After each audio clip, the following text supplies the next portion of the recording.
Fuck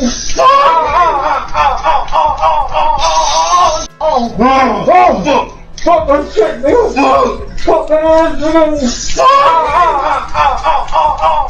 Man, you doing it, man. You deserve it, daddy. You putting in that work. Proud of you. I love you. It's a lot.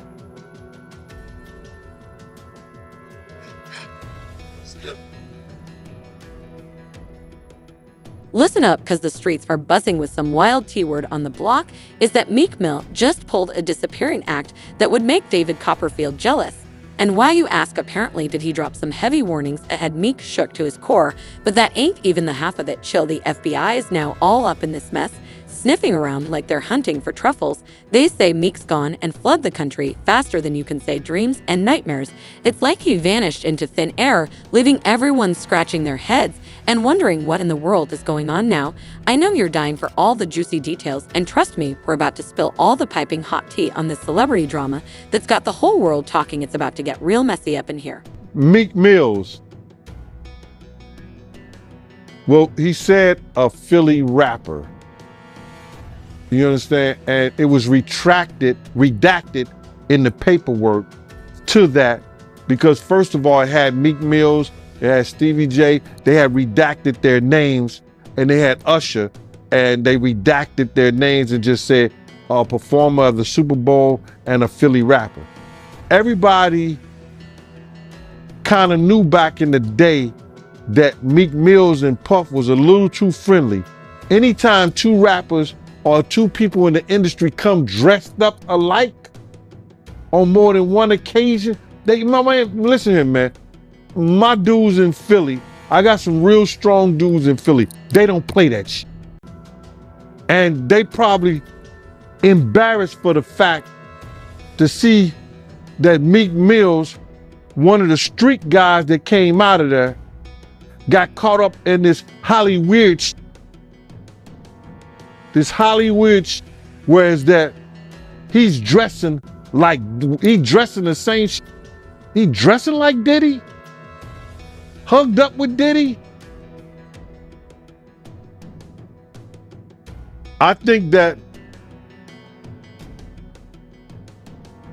Lil Rod know a lot of shit, but I know this.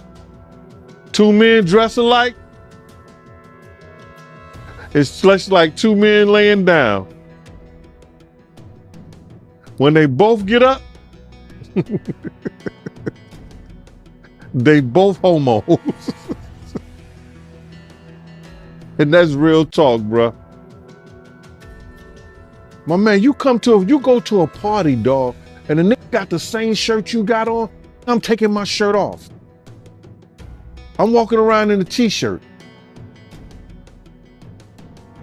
And then, not to blow Meek Mills up out the water or anything like that, it was said that they checked his Google search and all the other shit, and he was searching for some online gay porn and all the other shit like that. Oh, wow. That shit is crazy, bro. But listen, those are what, you know, it's crazy that money, that lifestyle, and you trying to fit into something get you. These guys never set out to do all this shit. Meek Mills, when he got into the game, he didn't set out to be questioning about his manhood with Diddy. But he put himself in that position.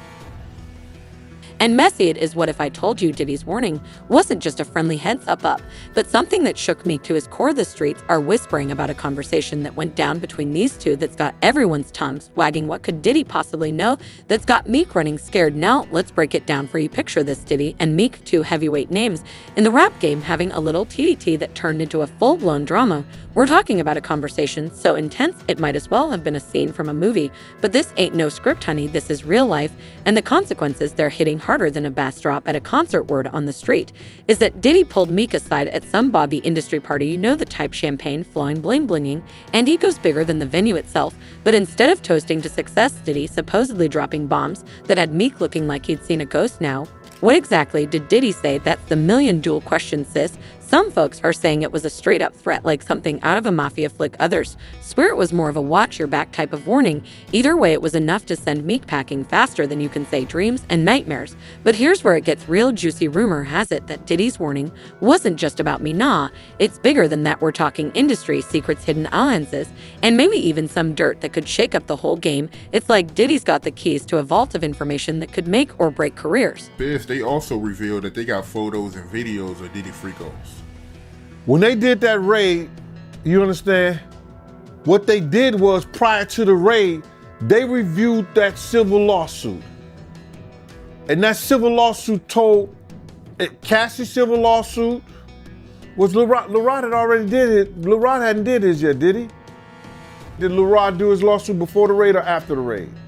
Oh, before. Yeah, so what they did was they reviewed both of those civil lawsuits and found that there was some criminal activity in those lawsuits. We spoke that on Art of Dialogue. We spoke about that on your show. I said if they really wanted him, all they had to do was review those civil lawsuits. And once they find the criminal activity in those, they could bring him in. Now, did the Federal Bureau of Investigation in Miami do it? No, they didn't. Did California do it? No, they did not. The Southern District of New York, they took it upon themselves and put on that raid and everything based on the information they found in Cassie lawsuit and the information they found in Little Rod lawsuit. But all this is bigger than Diddy. It's bigger than Diddy, bro. Cause you know who else they was doing investigation on during that whole time period? It was the mayor and the politicians in New York City. They turn around and give him the key to the city. All the mayor people that he brought on here in New York City are all resigning. They all resigning. People ain't gonna tie this together, but if you look at it, you have to say, because of Mayor Adams and his relationship with Diddy, it brought on the Southern District of New York to start investigating Diddy on civil lawsuits that was put against him. Because the feds is going after all these politicians in New York City. Yeah, the feds revealed that, anybody that, participated in any, criminal behavior at his freak-offs, they're gonna pursue. Listen here.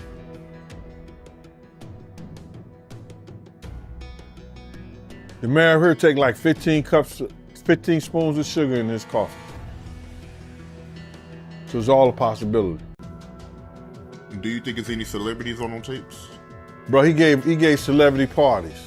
Now I know what you're thinking. Why would Diddy even care about Meek like that? Well, honey, in this industry, everyone's connected. It's like 60s of separation, but make it hip-hop, and when you've been in the game as long as Diddy, as you know, where all the bodies are buried metaphorically speaking, of course.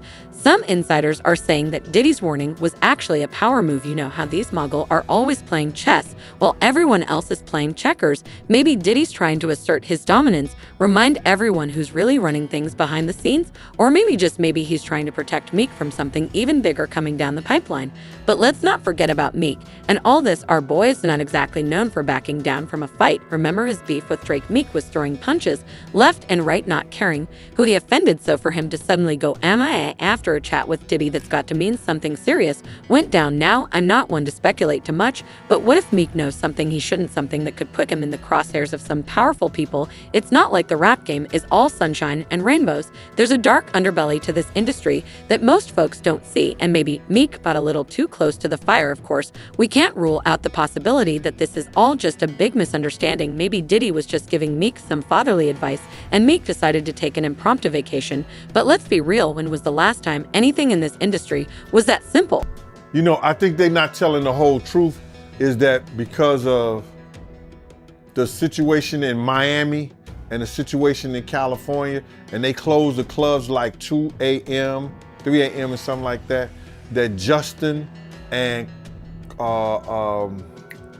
Christian was bringing big vans of girls and people back to the mansion and giving parties and stuff like that. And a lot of those stuff were their parties. A lot of that shit was their parties. They wasn't always Puff parties. It was his son's parties. Good point. They said some of these freak-offs will last for days. That's where they're gonna get him on the sex trafficking thing. Especially like if he was traveling and doing it. That's where the sex trafficking come at. That you hiring sex workers to come and have sex with your girl? That's crazy. That's some Hollywood shit that I don't even know, bro. That's crazy. Yeah, that is crazy. But they also claiming that, Diddy, he'll give ecstasy to his victims to keep them obedient. Then they have to bring those witnesses in there. That's gonna be something hard to prove. Unless Lil Rob or or Cassie state that was something that happened. That's how the prosecutor's gonna prove that. They got a ton of evidence that they gotta try to prove, bro. A lot of that that if you read it, it could be circumstantial, you know what I'm saying? But they gotta have witness to back it up. You just can't say that that happened based on somebody lawsuiting what the words that they're saying. They have to have witnesses in there. And I think Puff lawyers is gonna be smart enough to attack that. Right. And they claiming that Diddy, he was blackmailing his victims because he had videos from old freak-offs and he was using those videos to get his victims to do another freak-off. So if he was blackmailing people, especially people that work for him, see, this is what it's gonna get him at. See, people think that, those people work for him, or those people, if they was artists and they worked for him, or they were engineers, or anybody that worked for them and stuff like that, your boss cannot blackmail you to do nothing. If you do a sexual act or you doing anything, your boss, if he have you doing those things like that, then he could be liable for suit. Because you're not doing it willingly. Because that individual is your boss. So psychologically, you know what I'm saying? I don't care what nobody say, that when somebody has something over you, could determine your job, your career, your livelihood. That's somewhat of a blackmail if they holding stuff that they've done, that you've done in the past, over your head to make you continually doing that stuff. Now, that's where he loses at. Cause some of those people work for him, or he was a part of doing something. They was part of doing something for their career with him. That's why he loses that case. Hold up, this story is about to take a wild turn. It's serious when the FED starts sniffing around. What's me got himself into that, got the FBI all riled up. Let me tell you, things are heating up faster than a microwave burrito. The FBI ain't playing games, and they're zeroing in on Meek like he's public enemy number one.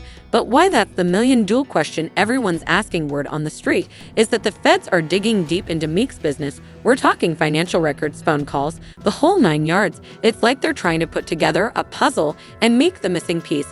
Some folks are saying it's all connected to Diddy's warning, but others think it's something way bigger. Now, I know what you're thinking. Meek's just a rapper. What could he possibly know? But honey, in this industry, not his power. And if Meek's got the kind of intel that's got them FBI involved, you best believe it's some serious test. Some insiders are whispering that it's all about money. Laundering, you know how these rappers love to flex with their stacks of cash on Instagram. Well, the feds might be thinking all that money ain't exactly clean. They're probably wondering if Meek's been mixing his alleged rap money with some not-so-alleged cash. Everybody knew that Puff took Tupac blueprint and changed Biggs and Bad Boy in image. I Get Around.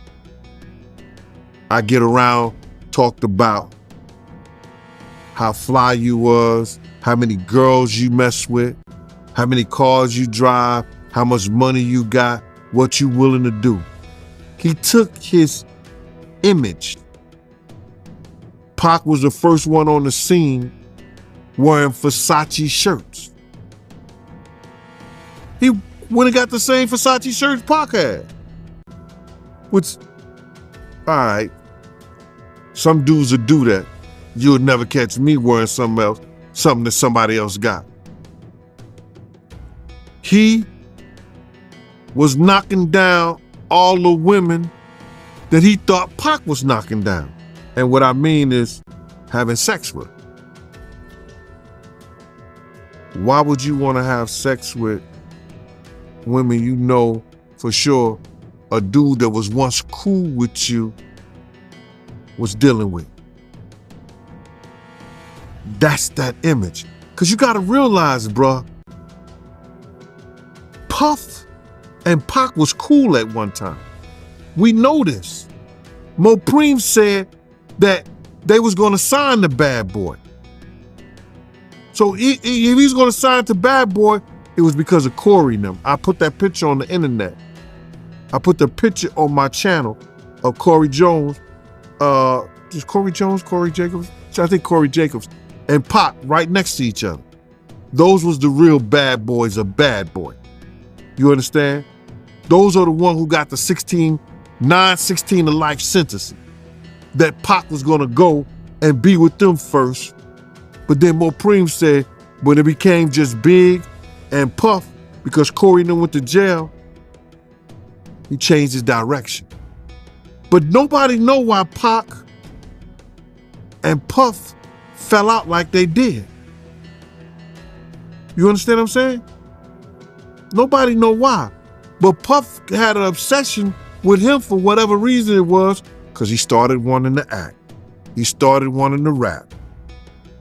He had an obsession so bad that at his Grammy Award winning speech, he used the same speech that Pac used. That shit is crazy. So when I say I'm obsessed with talking about Puff and telling y'all the truth,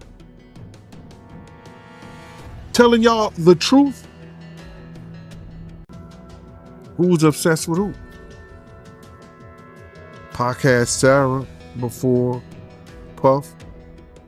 Allegedly he had Sally before Puff. And Kim had an obsession or liked Pac so much, she on the red carpet with Tupac's shirt on.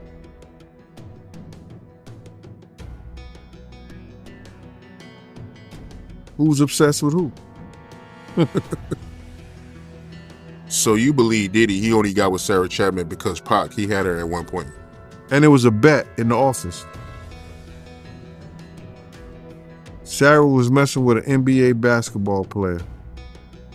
Puff bet all the niggas didn't believe that he could get it within 2 weeks. $100. So she actually was a $100 bet that he got. And who was the NBA player? I think it was Gary Payton, allegedly. That's what he said. Somebody said, she messed with Gary Payton? I bet you I get it. I bet you I have it within 2 weeks. Me and him and Sarah went to this party in Chicago that he was hosting with the Streets Entertainment. And we went to the store called Cranberry and I forgot, Cranberry and it's one of those stores Like, you get fragrance, and you get candles, colognes and stuff like that. It's called cranberry and something. And from that point on, you had her.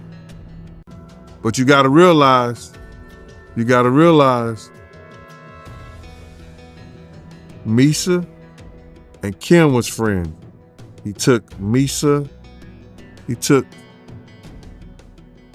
and Kim was friends. He started dealing with Kim over Misa. Kim and Sarah was friends. I mean, hand to hand, pots and pans. They was close. They all used to, Sarah, Kim, and this other girl, I think she was from Atlanta. What's her name?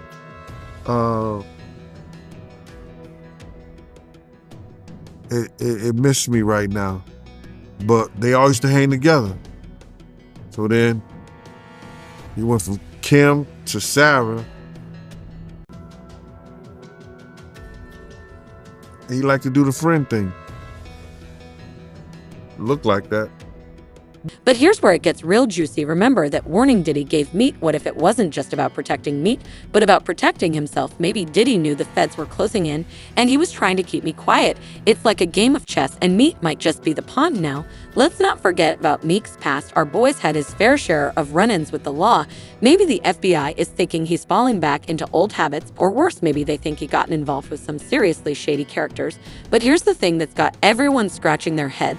Why now? Meek's been in the game for years. So what's changed? Some folks are saying it's all about timing. Maybe the feds have been building a case for years and they're finally ready to make their move. And girl, you know, the rap game's all about loyalty. So if the FBI is sniffing around Meek, you can bet they're looking at his whole crew. We're talking record labels, managers, even other artists. It's like a domino effect. And Meek might just be the first piece to fall.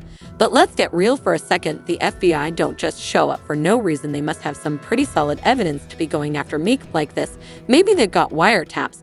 Maybe they flipped someone in his inner circle. Whatever it is, it's got to be big enough to warrant this kind of attention. Now, I'm not saying Meek's guilty of anything. For all we know, this could all be one big misunderstanding. But when the feds get involved, it's never a good sign. It's like when your mama uses your full name, you know you're in trouble.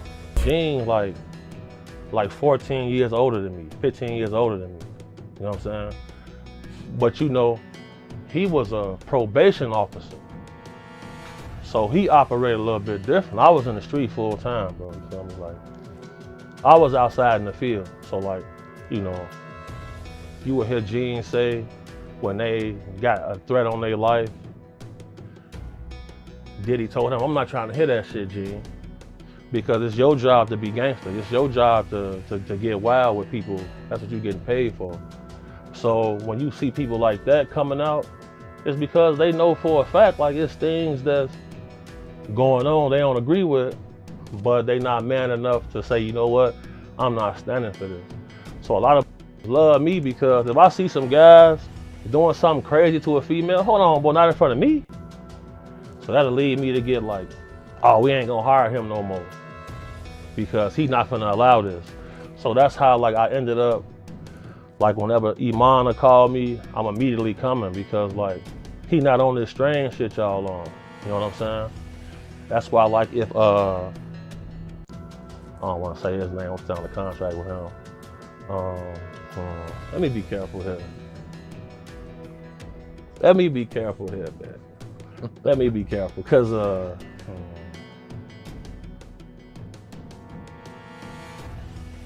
that stuff about Diddy real, bro. Well, what do you think about the Meek Mill accusations? Okay. Now you know I used to bodyguard Rocky Fresh, who was signed to Rose. Yep. All right. Now, Meek said he wouldn't do a song with Rocky because Rocky wasn't street. Right. So, little things that take place and people will expect certain things out of him. But now with some of this stuff's coming out, if you look at his body of work, it's been strange things in his history. So then, you know, you go on this Twitter page, you click on his likes, bro. You see things that he's liking. That's questionable. Would you come up in here with a matching shirt with me? Hell no. Hell no. Ace, would you pop out with a matching shirt with me, bro? Styles, put that on something you gonna pop out with. No, boy, it's not going like that, bro. Would you let me call you daddy? Hell no. No, bro. I've been saying this for years. I say, man, these boys strange, bro. The things they into is strange. I've seen so much. I've seen a lot, bro. So like with him, look how he responded to the situation. Not one time did he come out and say these things are a lie. Did you see that? Yep. He didn't say that. He didn't deny it. No, he didn't deny nothing. Because if he deny it, what's finna come out? Footage.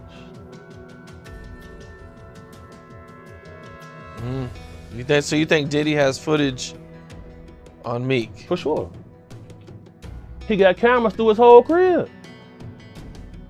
Every millionaire, billionaire I've been around, bro, they got, so I know what's going on. So if I go into the bathroom, I'm gonna cut the lights off, cut the flash on my phone, and look at the mirrors. If it's got that little hollow circle at the bottom, there's cameras in there. It's all, they're gonna be all through the crib. That's why most times I'm gonna chill in the car. Call me, text me if it's getting dangerous, I'm coming in and demonstrating. Point blank, period. This the facts, bro. I've been saying it for years, bro. It's for years. That's why I stopped just going by myself. Cause I be having my own money. You know what I'm saying? So like, you can't just tell me anything. So I'm like, okay, me and phone, I'm pulling up here. That's all, I'm not gonna pay for all your friends. The guys got cheese. We go to the club, we're gonna buy our own bottles. We gonna stand right here and make sure don't nothing happen. But when it comes to that camera stuff, people not denying it because they know they was. Now hold on to your wigs, cause this next part's going to snatch and clean off What If I Told Veek might not even be in the country. Right now, the feds are scrambling, but the question on everyone's lips is where in the world is Meek Mill girl? The streets are buzzing with more theories than a conspiracy convention. Some folks swear they saw Meek board in a private jet in the dead of night, looking over his shoulder like he was in a spy movie. Others are saying he's laying low in some tropical paradise, sipping pina coladas and laughing at all the drama back home. But let's get real for a second. Is Meek really on the run, or is this just another case of the rumor mill working overtime? I mean, we're talking about a guy who's got more eyes on him than a Kardashian at a red carpet event. How's he going to just up and vanish without a trace? Some insiders are whispering that Meek's pulled up in a luxury villa in Dubai where the FBI can't touch him. Others swear he's gone full incognito, rocking a disguise and blending in with the locals in some small town in South America. But have you seen Meek? That man stands out more than a peacock at a pigeon convention. How's he going to blend in anywhere now? Here's where it gets interesting. Some eagle-eyed fans claim they've spotted Meek in the background of random people's Instagram stories. One minute he's supposedly in a club in London, the next he's allegedly chilling on a beach in Bali. It's like playing a global game of Where's Waldo, but with higher stakes and better beats. And listen to me, bro. I was having a conversation with somebody and they were saying the feds are so deep and involved in this that Diddy just might be called up on that Tupac shit once they go through the money trail. Once they go through the money trail and find out why certain people was given certain positions, that it may be a problem. Because they're gonna look at all that. Anything they can bring up, they're gonna bring it up. Wow. So you think it's possible that they might pit Pac murder on Diddy? Yeah. That's why that tape of Cassie was released. So anybody who was willing to try to help him, anybody was trying to say that he ain't capable of doing this and he ain't capable of doing that, they got it right there on videotape.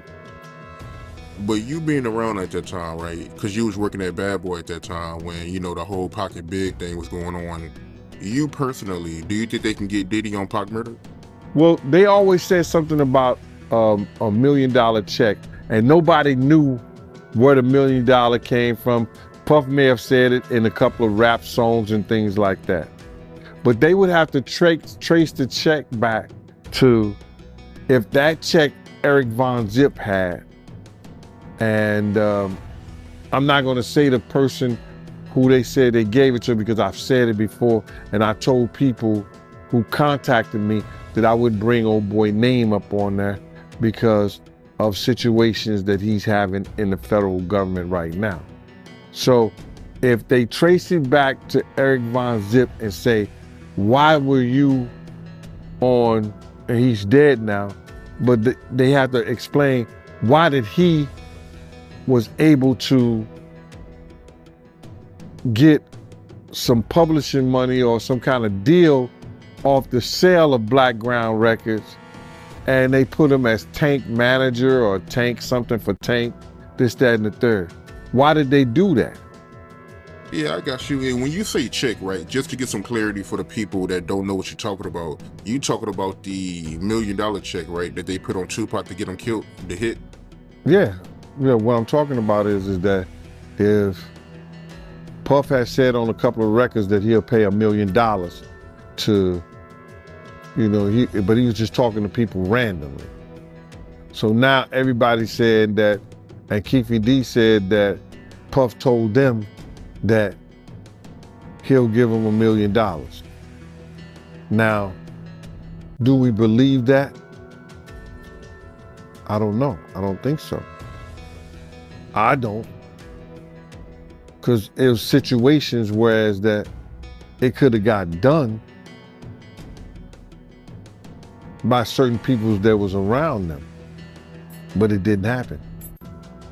So when Zip came up with the check for $1 million, he said it was from Black Ground Records.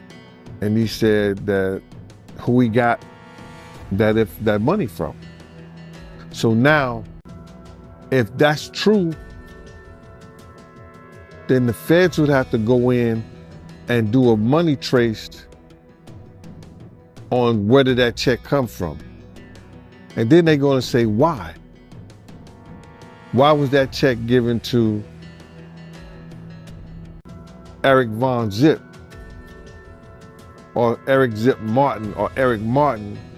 Why did that check was given to him? And saying that he had something to do with Tank. And he sold the company, which wasn't all his company anyway, for $1 million. But let's not forget Meek's got a team of lawyers that could make the Supreme Court look like a high school debate club. If he's really on the run, you can bet they're working overtime to keep him out of hot water. Maybe all this talk of him fleeing the country is just a smokescreen to throw the feds off his trail. On the flip side, some folks are saying Meek's not running from anything. They're claiming this whole appearing act is just a publicity stunt for his next album. I mean, what better way to drum up some buzz than to have the whole world wondering where you are right? It's like the ultimate game of hide and seek with a platinum record as the pride. But here's the tea that's got everyone's tongues wagging. A source close to Meek's camp, and when I say close, I mean closer than your jeans after Thanksgiving dinner, swears up and down that Meek's still in the States. Apparently, he's been moving from city to city, staying with different friends and family, always one step ahead of the feds. Now, I'm not saying I believe everything I hear, but this source claims Meek's been leaving little breadcrumbs for his real fans to find. We're talking cryptic social media posts, secret messages, and his lyrics. The whole 9 yards. It's like he's turned his life into one big treasure hunt, and the prize is knowing he's okay. But let's be real for a second. If Meek's really on the run, how long can he keep this up? The man's got a career, a family, a whole life he's built. Is he really going to throw all that away over whatever dirt Diddy's got on him? Or is there something bigger at play here that we're not seeing? Yeah, that picture there, that they was at that party that day. Yeah, it's just like a bunch of weird shit, that whole fucking, yeah, that shit weird, dude. Yeah. Bunch of, it ain't right. You know what I'm saying? I'm not no gay basher or nothing. I mean, none of that shit, but that shit ain't right. You know what I'm saying? That whole party was weirdoed out. Yeah, and it was Jada Pickett, but. You saying the whole party was weird. What did you see at the party that made it weird? I mean, I'm confused. I guess it was the Illuminati. It's just weird. I know I wouldn't want to be part of no shit like that. You know what I'm saying? You know, I'm from the old school, dude, and that shit wasn't really tolerated with my generation. You know what I'm saying? Yeah, hate crime, yes, but it's more tolerated these days and nothing like that. It's more, you know what I'm saying, more open now, you know what I'm saying? But back then it was kind of fishy, you know what I'm saying? Still kind of fishy, you know, but it's more, you know, out there now. The incident y'all had with Warren G and Kid Frost. Tell me about that, my man. Okay, Kid Frost had gave a party at the House of Blues. One of our big homeboys wanted to go with us, you know what I'm saying? So he went with us and he said, ooh, you young niggas have fun. So one of Kid Frost's homies still on my big homie. But he didn't know that he was around, it was maybe about 20 of us. So the dude that socked my big homie, we beat the dog shit out of him. So my big homie, he came to. He like, that's the motherfucker? We like, yeah. And there was 2 security guards had him. Had the dude that we beat up from Kid Frost entourage. So my big homie knocked that motherfucker out while the yellow jacket, you know, the yellow jackets with the event security, they had the dude. So my homie still knocked him out. Boom! So the dude with the yellow jacket was talking shit. Man, what the fuck is wrong with him? My homeboy knocked out him too. Bam! Like, ooh. So the other one like, man, he got back. The little Jamaican dude come up talking shit. Man, are you going crazy? My homeboy socked him too. So we went down to get our car for valet. And it was the dude, it's LBC. And he like, what the fuck is that? And he's like, it's Long Beach City Crip. So my homeboy knew this dude was an imposter. If you from Long Beach, you gonna say Rolling 20s or Insane. You know what I'm saying? You gonna say, you know, real block boy. You know what I'm saying? 19th Street. You gonna say something. A real Crip. So this nigga say he from Long Beach City Crip. My homeboy like, wait a minute. And knocked him out too. So Warren G and them was down there, him and Cedric Wallace waiting on their cars. And they seen my homeboy get busy like that. So they had left before us, went up to Fatburgers. So we came, got in our shit. They finally brought our cars for valet. We went up to Fatburgers. And Warren G and Cedric Wallace was up there already, you know, eating their shit and shit. So we came in there. The big homie like, hey, motherfucker. He pointed at Cedric Wallace, like, man, you been dumping us for years, mother. I'm losing all my motherfucking money betting on your motherfucking ass. So Warren G was right there. He like, my homie like, man, that's a nice ass watch. So he like, man, let me try that on. You know what I'm saying? So by then, my homeboy, somebody got my homeboy attention, and he turned his head. Shit, Cedric Wallace and what's his name was in he was in a ragtop 500 Benz. This motherfucker like jumped off. I mean, he drove up off the motherfucker. He didn't even pay attention to the curve. He jumped off of the curve instead of using the, you know, the driveway. That shit was funny as most. My homeboy like, damn, he almost bust this whole fucking engine block. Yeah, that shit was funny as a motherfucker. Like, damn. Yeah. This Meek Mill drama is hotter than a summer sidewalk. Let's break it down. Diddy drops some heavy warnings on Meek.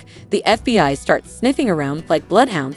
And suddenly our boy Meek's gone Maya the streets for saying he's jet-setting across the globe, dodging the feds like he's in a high-stakes game of hide and seek. But is Meek really on the run, or is this all just smoking mirrors?